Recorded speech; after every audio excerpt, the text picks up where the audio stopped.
Salut les mordus et bienvenue dans cette nouvelle vidéo. Alors vidéo un peu particulière, ça y est, je suis un vrai youtubeur, je peux dire ça. Vous allez vite vous en rendre compte, mais laissez-moi déjà vous raconter l'histoire qu'il y a derrière cette vidéo. Alors l'an dernier, au moment de l'ouverture, donc au même moment que maintenant, j'avais pris une bonne résolution. Je m'étais dit qu'en fait, au niveau de ma pêche, j'avais pas forcément une analyse très complète, pas beaucoup de prise de recul en fait sur ma vie de pêcheur. Et du coup, je m'étais résolu à entretenir sérieusement un carnet de pêche où je consignerais toutes mes sessions, capot compris. Et pour ce faire, eh bien, j'avais choisi FishFriender. Vous connaissez l'histoire, le Covid a eu raison de toutes les bonnes volontés et d'un bon paquet d'espoir. Le résultat, c'est que au final, nib. Donc je me suis dit que cette année-là, ça allait être la bonne, et il se trouve qu'il y a quelques jours de ça, Greg de FishFriender m'a contacté pour me proposer de parler de son application. Donc j'ai accepté et du coup je vous en parle. Allez, on est parti.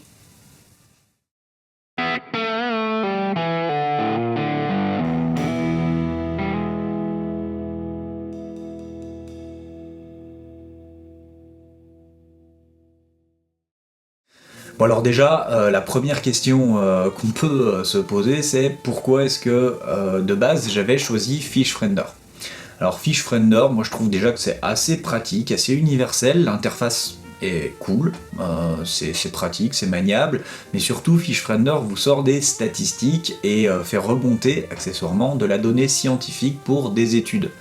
Et moi, c'est un état d'esprit qui me plaît forcément beaucoup. Et du coup, c'était un choix assez naturel pour moi. Et le fait que je connaisse un petit peu Greg, puisqu'il fait partie du conseil d'administration de l'UPP, voilà, ça fait qu'on a eu l'occasion d'en discuter, qu'on continue d'ailleurs d'en discuter assez régulièrement.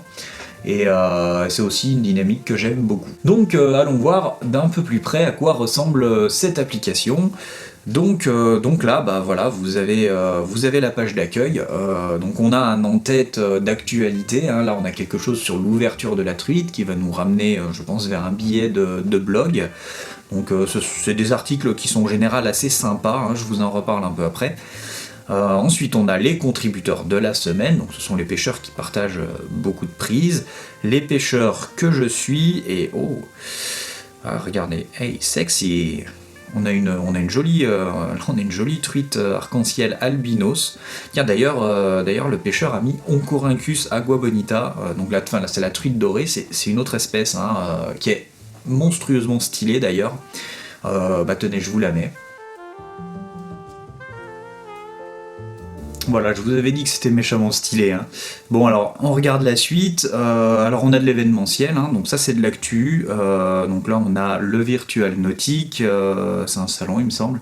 Donc, ils ont dû le faire en virtuel cette année. J'ai pas regardé le détail. Le Shazam des poissons. Alors, ça, Greg m'en a parlé. J'attends ça avec impatience parce que, apparemment, en fait, c'est une appli comme de la reconnaissance faciale, sauf que là, c'est de la reconnaissance de poissons. Et donc le principe, c'est que ça vous donne l'espèce. Alors je sais pas avec quelle précision, parce que des fois c'est compliqué, il faut compter les écailles ou les rayons de nageoire. Quoi qu'il en soit, j'ai hâte de découvrir, de voir ça, comment c'est foutu. Mais ça, à la limite, on y reviendra peut-être un peu plus tard. Peut-être que je vous en reparlerai dans un live ou autre. Voilà, il y a une interview de Gaël Even, ça parle aussi de matos. Alors bon, voilà, c'est aussi des articles de blog, pas mal. Et en général, ils sont plutôt bien foutus, écrits par des pêcheurs assez expérimentés.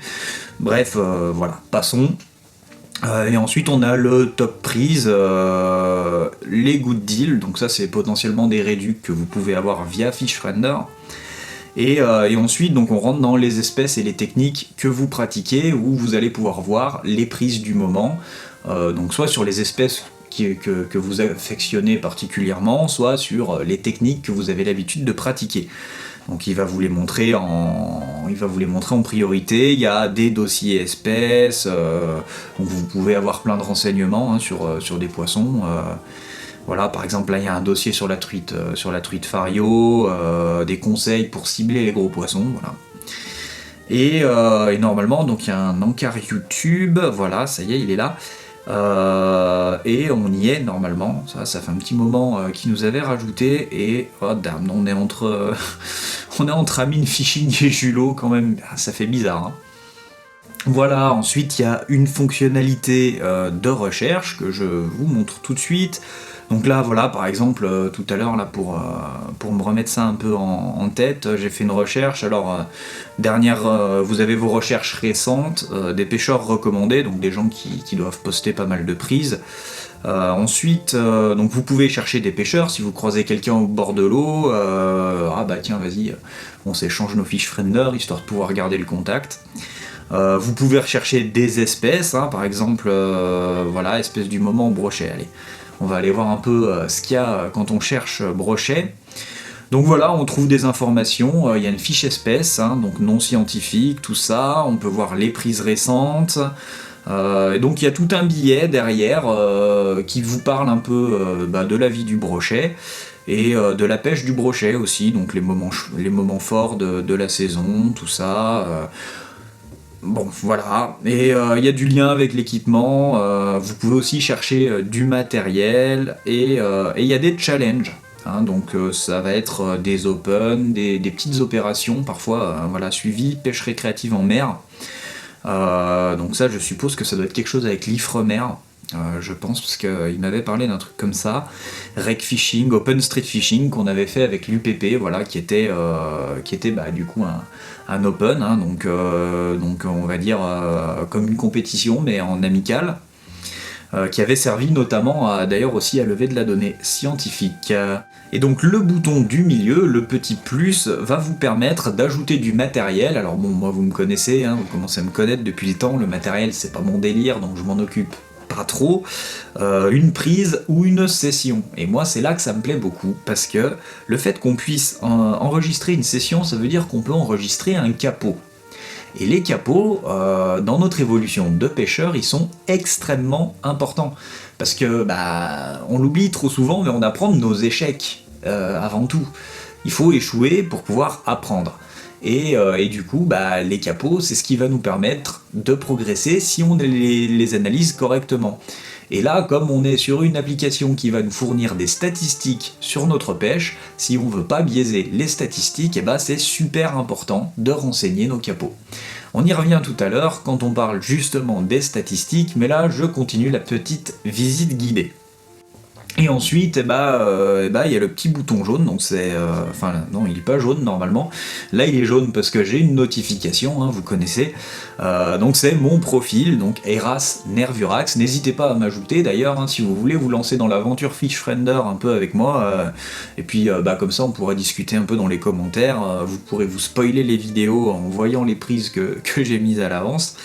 Donc voilà, là j'ai des notifications, hein. Là il y a Case Fishing qui m'a laissé un paquet de clap pas possible, hein. C'est l'équivalent des likes sur mes photos. Et donc à partir de là, on peut ajouter des amis, c'est un réseau social, hein, vous connaissez. Et on va avoir 4 boutons, donc en dessous, hein, voilà, j'ai mes sessions. Donc on va rentrer dans une session, et puis je vais vous montrer succinctement un peu ce qu'on peut y trouver. Donc on va aller voir cette session mouche sur la Meurthe. Donc voilà, déjà on a la carte, donc en vert, là les points verts, c'est le parcours que j'ai fait. Et donc on a les informations sur la session. Donc j'étais en mouche sèche le 3 juin 2020, en coup du soir. J'ai pêché pendant 2h15 pour 5 poissons, ce qui fait 2,22 poissons par heure. C'est pas trop mal, j'aurais pu faire mieux quand même.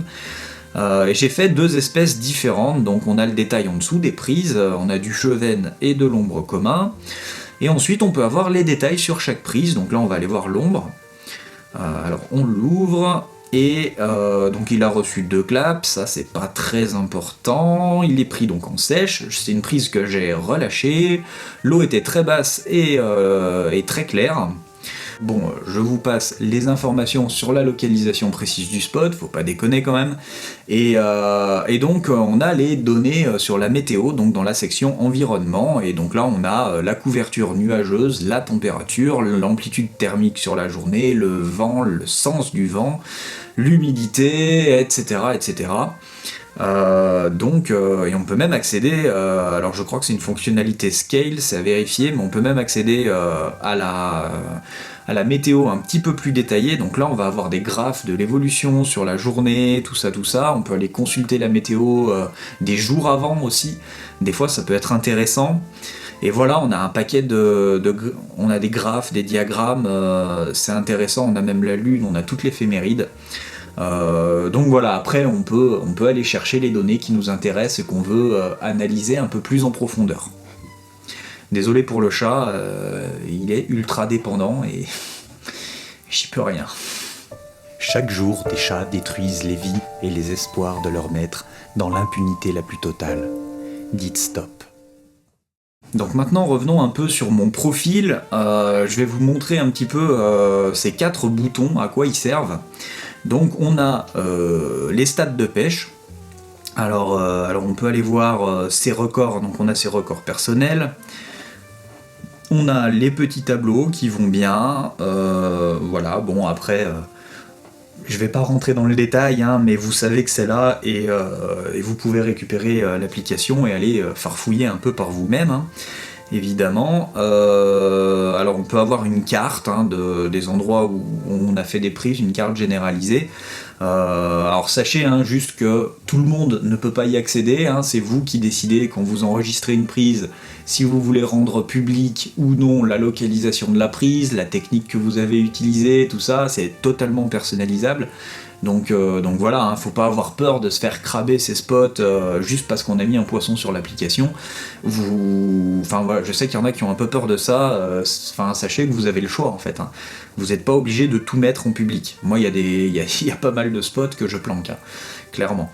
Voilà, ensuite on a le matériel, c'est pareil, je vais pas m'attarder dessus, mais voilà. Et la dernière, la médaille, c'est pour accéder à un classement de vos amis.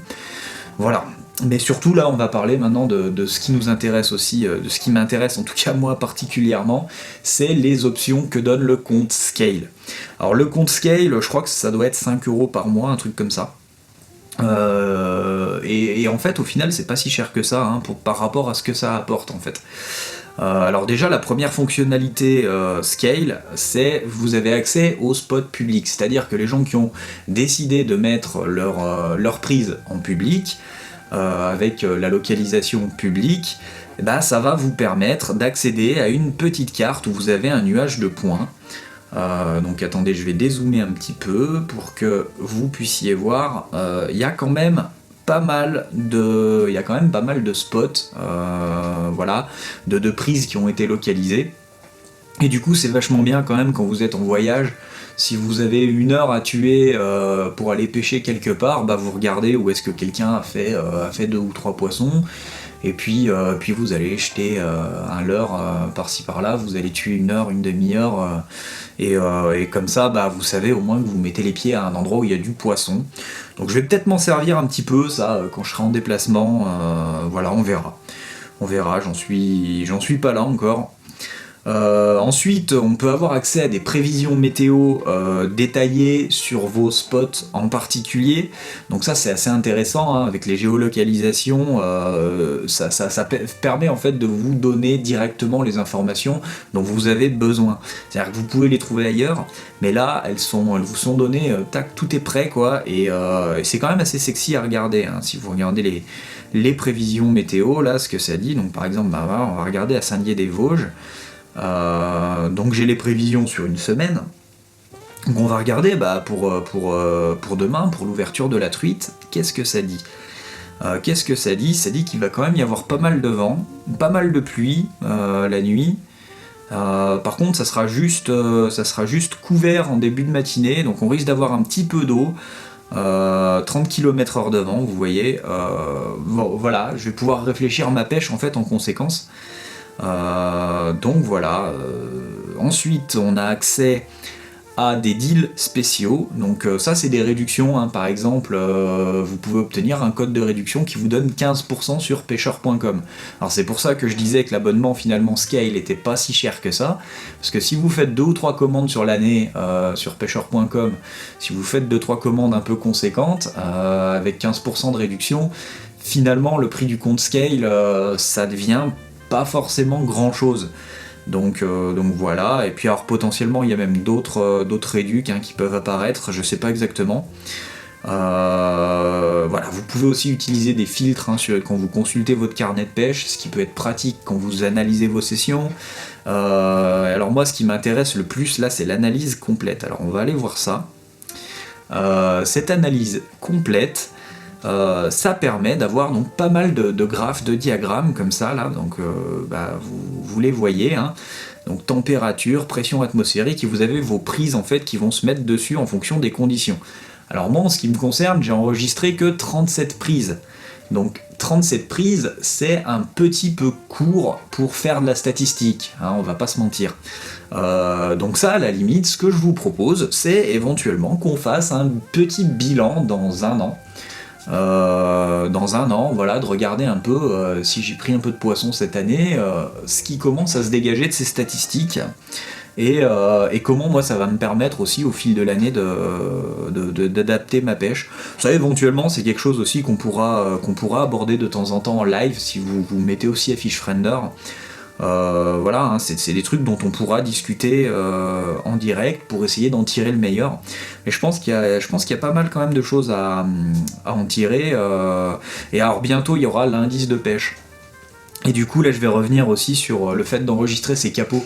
Parce que l'indice de pêche, Greg m'en a parlé un petit peu, l'indice de pêche ça va vous donner un score potentiel.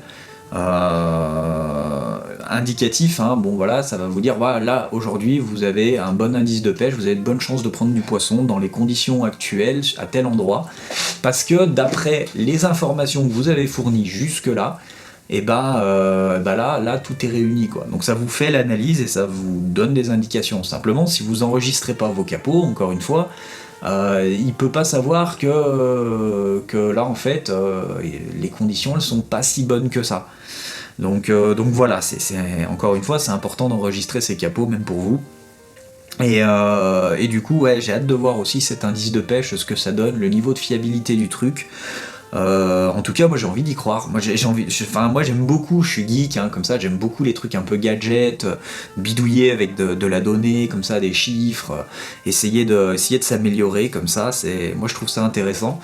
Et je pense que ça devrait plaire à quelques-uns d'entre vous d'ailleurs, donc j'espère que vous allez me rejoindre comme ça, et puis on pourra papoter un petit peu hein, dans les commentaires des prises et tout, voilà. Voilà, j'ai fait le tour de l'application, c'était moins long que ce que j'aurais cru, au final. Bon, je vous avoue que j'ai tourné 2 fois la vidéo, parce que la première fois, j'étais arrivé avec une vidéo qui faisait presque 22 minutes. Donc c'était un petit peu long quand même pour vous présenter ça. Voilà, et puis je reviens dessus, hein, mais FishFriender, voilà, ça fait remonter de la donnée scientifique à l'IFREMER, à l'INPN, il y a des études sur le mérou, sur le brochet, et donc tout ça c'est pour permettre à des gens dont le métier est d'apprendre à connaître les poissons, la biodiversité aquatique, d'avoir tout ce qu'il leur faut en fait pour bien faire leur métier, et pour nous donner les outils derrière pour mieux préserver tout ça et pour nous assurer des lendemains de pêche radieux. Donc voilà, pour moi, j'ai pas peur de le dire, pour moi c'est un peu l'avenir de la pêche qui repose sur ce genre d'initiative, et c'est quelque chose que j'apprécie vraiment énormément. Voilà, j'ai fait le tour pour cette présentation de l'application FishFriender. Merci encore à Greg de m'avoir filé ce compte Scale et de m'avoir permis de faire cette première vidéo sponsorisée. J'espère que ça vous aura plu, que ça vous aura donné envie d'essayer vous aussi de vous construire un petit jeu de statistiques sympathique pour derrière aller farfouiller, la gratter pour améliorer un peu votre pêche. Moi je suis chaud pour qu'on fasse ça ensemble, hein, je vous l'ai dit, en live, tout ça, on pourra toujours en discuter, ça peut être très sympa. Voilà, puis il y a un truc que je vous ai pas dit, c'est qu'il y a aussi pas mal de choses qui sont accessibles depuis votre ordinateur, parfois c'est un petit peu plus confortable, mais bon, vous l'aviez certainement vu derrière moi. Et pour terminer, ben, je vous avais parlé de l'INPN tout à l'heure, et bien, si vous voulez découvrir une autre application, on vous en avait déjà parlé, ça s'appelle INPN Espèces, ça permet de mieux connaître la biodiversité qui nous entoure, c'est facile d'utilisation, c'est super fun de s'en servir. Donc voilà, je vous mets la vidéo qui en parle ici, je vous propose qu'on se retrouve là-bas, et sur ce, moi je vais aller préparer mon ouverture, parce que je suis pas à l'avance, et je vous dis soyez curieux, gardez la pêche, et à la prochaine. Je suis vraiment un gros connard, moi.